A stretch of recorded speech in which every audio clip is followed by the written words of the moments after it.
수사 외압 의혹을 놓고 대통령실의 해명도 계속 뒤바뀌고 있습니다.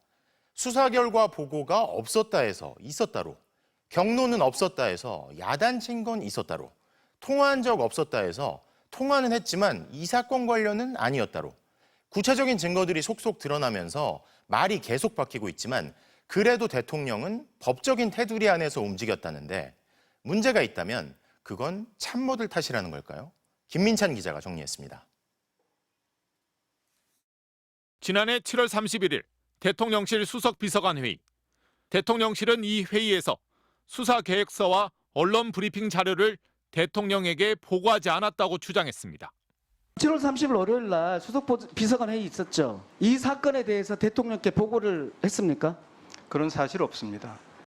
하지만 대통령실 고위 관계자는 MBC와 통화에서 대통령이 수사 결과를 보고받았다고 말했습니다. 참모들이 혐의자가 너무 많아 문제가 있다고 구체적으로 보고했다는 설명까지 덧붙였습니다. 대통령실은 또 이른바 대통령 경로설도 부인해왔습니다.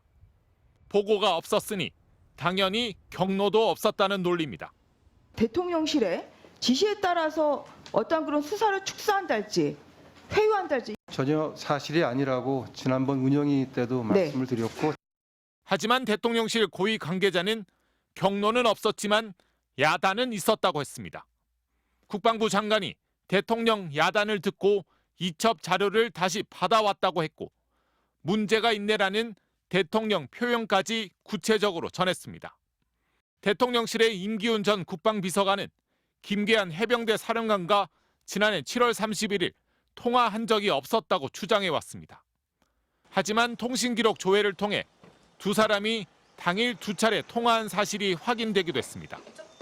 경로설이 구체적으로 드러나고 대통령과 이종섭 전 장관의 통화 사실이 확인되면서 대통령실의 말은 계속 달라지고 있습니다. 경로설은 야단친 걸로, 혐의자 빼라는 지시는 법률적인 조언으로 탈바꿈하고 있는 겁니다. 모두 법적인 테두리 안에서 행해진 일이란 걸 강조하면서 앞으로 문제가 된다면 그건 대통령의 조언을 과도하게 받아들인 참모들의 잘못이라고 선을 긋기 위한 걸로 보입니다. MBC 뉴스 김민찬입니다.